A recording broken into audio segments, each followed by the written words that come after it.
I think what South Dakota has going for it, the biggest thing, single thing that we have going for us is our people.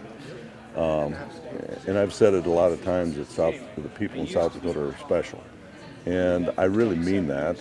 And I've been around for a while and long enough in the tooth. I've traveled a few states, and they're good people all over the United States. But I think there's something about woven into the fabric of South Dakota.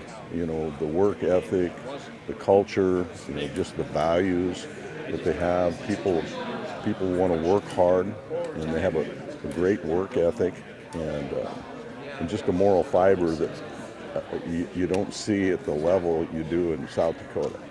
And so I think that's kind of at the core of it. And I think as government, too often we think the role of government is more extensive than it really should be.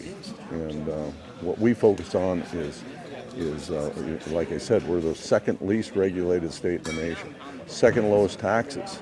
And so we want to provide our businesses an environment where they can thrive and then get out of their way. And I really think that's the secret sauce that makes South Dakota special. Follow-up question I have is, as you're kind of looking at your campaign for governor, we talked a little off air that you've been in legislation for a while.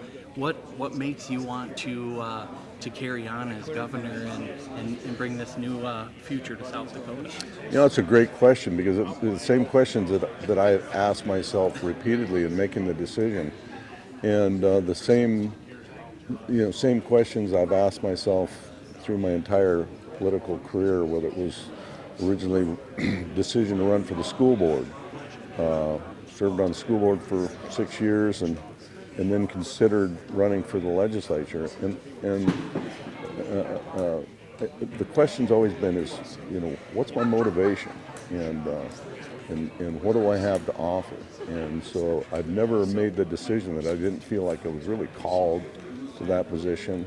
And once I was in that position, I thought, if I'm going to be in a position, I'm going to, like in the legislature, I'm going to run for a leadership position, because I want to see it at the table. And I've always believed that you should run for an office based on what you can do, not what you can be. And because I've seen people that chase titles, and even as when I made the decision to run for governor, what an honor it was to have that job handed to me. And I thought it was kind of attractive to think about maybe just serving out 2 years and then going back to the ranch and do what I love, go to my shop and close the door and forget about the world. But the more I served, the more I thought and considered the options. And if I didn't think I was the best qualified and the best choice for South Dakota, I would have done that. But I felt like I have the right experience, the right temperament. I'm the best positioned to lead this state forward. And so that's why we made the decision to stand for election. Commissioner Bill Even, tell us a little bit about, we were talking to the governor, a little bit about what makes South Dakota to you such a fertile place for businesses to come to. Well, our family farm celebrated 141 years in South Dakota. My great-grandfather homesteaded here in 1884. And so South Dakota is now 5 generations of our family has been farming here, and so we're really proud of who we are. I think the takeaway for me is that all of us came here from someplace else. So we welcome new people, we welcome new ideas. The other thing is that our farm has changed a lot over those 141 years. It looks very different than when my great-grandfather was there, when my grandfather was there, when my dad was there, or even when I was there. And now my son is changing it again. So I think the other part of this message of what makes South Dakota great is that we're willing to change and move along with the times, and we're willing to accept new growth and new opportunities. But I think the one thing that's never changed and why we're still in business is we don't forget our values and who we are. And that South Dakota conservative values, hard work, take care of your neighbors, defend your nation, defend your community. Those are the things that last across the generations. So I'm really proud to be part of that fabric and do my little part with it. And you mentioned that kind of changing with the times a little, and there's so much technology, and now it's changing really rapidly. Was there a point, though, where your family thought, oh, we're not sure if we're going to get through this, and by pulling together or whatever you had to do, that you guys made it through that, and South Dakota, helped you from where they're at?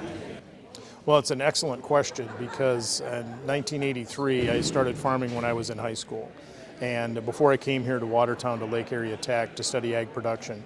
And for those that don't know, that was the farm crisis of the 1980s. It was the worst farm economy since the Great Depression. And my father, who was a child and a young man during the Depression and during the rationing in World War II, really understood what those hardships were like. And so he really instilled in us, I would say, the attitude that we're going to be frugal but not cheap. In other words, we were going to mind our money, we're going to work really hard, but if we were going to spend our money to build something or do something, we wanted to make sure it was built to last. And I think that really embodies a lot of the South Dakota spirit as well. Money doesn't grow on trees out here, and so we want to be thoughtful about how we spend it. But when we do spend it, we want to make sure it's something that's built to last. Do you find yourself, or do people come to your family for advice? Have you advised other generational farms and things like that over the years? Well, there's a lot of people that come to the Governor's Office of Economic Development with business ideas. Some are very early stage, and so we can work with the U.S. Small Business Administration to help them develop business plans and the like. And some are more developed. They're going concerns here in South Dakota. They're looking to expand, and they've got a bank already identified, and they're looking to partner with the state on something that they view is pretty valuable. We do a full-blown analysis on those things. We do underwriting, return on investment analysis, and then when appropriate, we take those to the Board of Economic Development. So in a way, in my current role, we do provide a lot of advice and support, and it's certainly not me, it's the staff and the Board of Economic Development as well.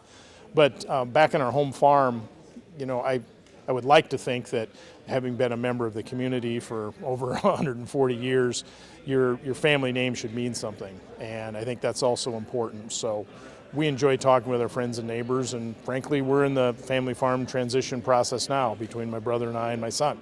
And so those generations turn. We just want to make sure there's an opportunity for people like my son, my two daughters, to continue their lives and continue their business here in South Dakota. So no matter if you are someone that's starting out, you don't have much knowledge on creating a business, or maybe like you're in the middle and you want to expand, you guys can help with any of those, and just reach out. And you guys have like application processes, things like that, and kind of take it from there. Yeah, so if someone's going to come to the Governor's Office of Economic Development to look for assistance, at first it's kind of the intake, right? So where are you at? Tell me about your business, tell me about your life, tell me about your family, where you at, what are your dreams, plans, and visions. And then depending on where you're at, we can get you in touch with the right resources to make sure you're ready to go in that stepwise process. There are a lot of other organizations in South Dakota that assist with that. A lot of the local economic development officials, things related to the regional planning commissions. There may be other nonprofits. We know all of those folks, and we're part of the network, and so we can help plug people in at the right pace so that when they are ready to actually pull the trigger and build something, then they can come to GOED, and then we can work with them from a loan package standpoint.